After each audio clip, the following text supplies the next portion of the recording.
So in draping the back, it's pretty much the same method. I'm going to pin everything at the center back.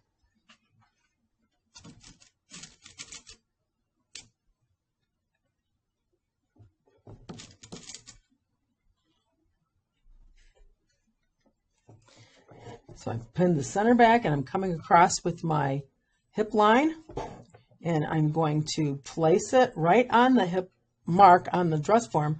And remember to come back that little bit of wearing ease. So this first little short line, if you remember from the front, that's the arc. That's your actual measurement.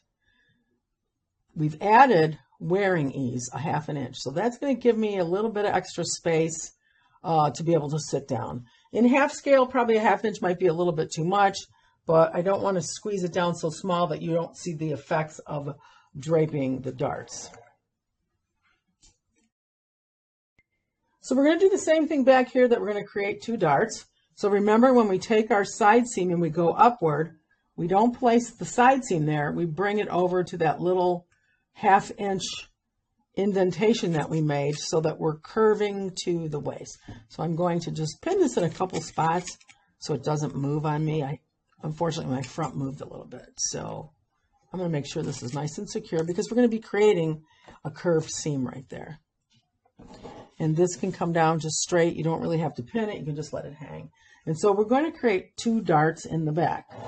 And it's pretty much the same thing that we did in the front.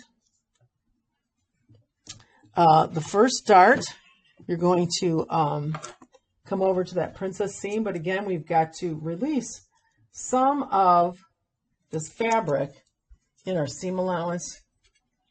So I'm just going to cut a few clips to make sure that it doesn't restrict the movement. So I want to make sure this is really secure here at the center back. And I'm going to measure over.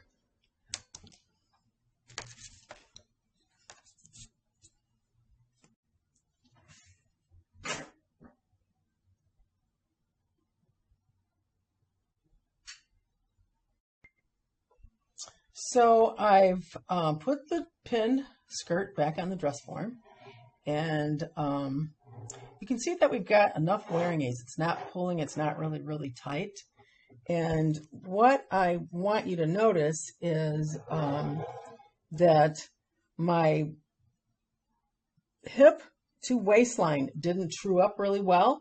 So I'm putting it back on the dress form and I'm taking a red pen and I'm marking where this doesn't come together. And this happens often that, you know, your front or your back, because we draped them separate, might come out longer than the other one.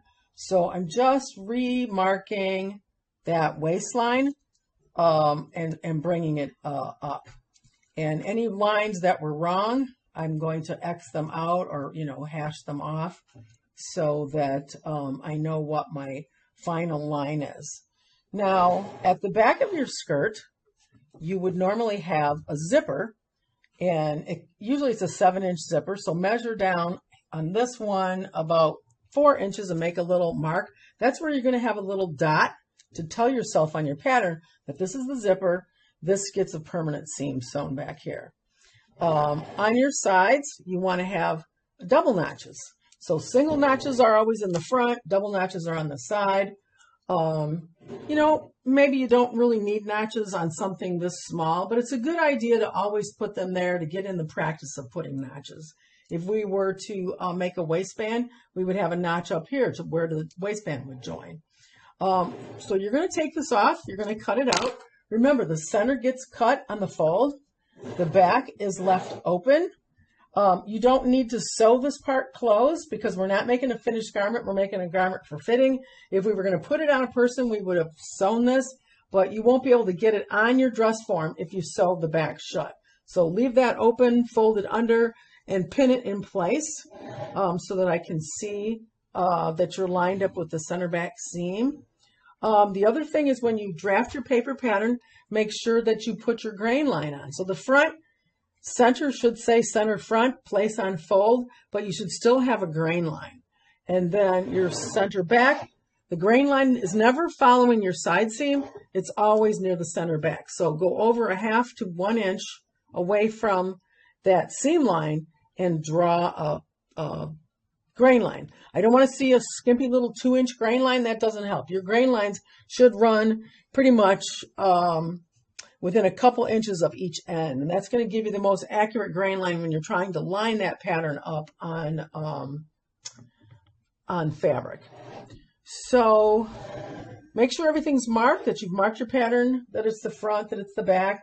I like to have the hip line on my pattern so that if I make any adjustments, I've got that line to consider. And then you're going to photograph it, pin it together, and we'll put it back on here, and we're going to photograph that finished garment. So basically when you put your finished garment on, you're just pinning the waist and you're pinning it shut in the back. You don't need to have pins anywhere else because we're looking to see how does it fit. And the more pins you put in, the more you restrict the fabric flowing.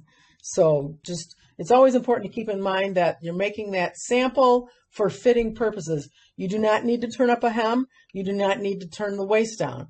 We need to see where those are. We're not making a finished garment. We're making a mock-up. So it's strictly for fitting. When you photograph it, please just photograph the front, photograph the back. I've had a few students that have taken like 15 pictures of close-ups of the dart and close-ups of everything. I don't really need to have that much of a level of detail. Right now I'm working with 20 students that we're doing everything digitally, so I want to try to keep things clean and simple so that I can get through stuff.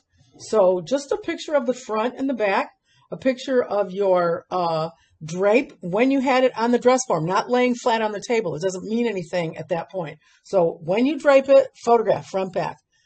Pattern, photograph the front and the back piece of each pattern. Those can be laying flat, and then photograph your finished sample on the dress form. So really, when you drop box a slide presentation, there really should be no more than 6 photographs of the work right now for the skirt. So let's try to keep it simple, neat, and tidy. Thank you. Have fun with this.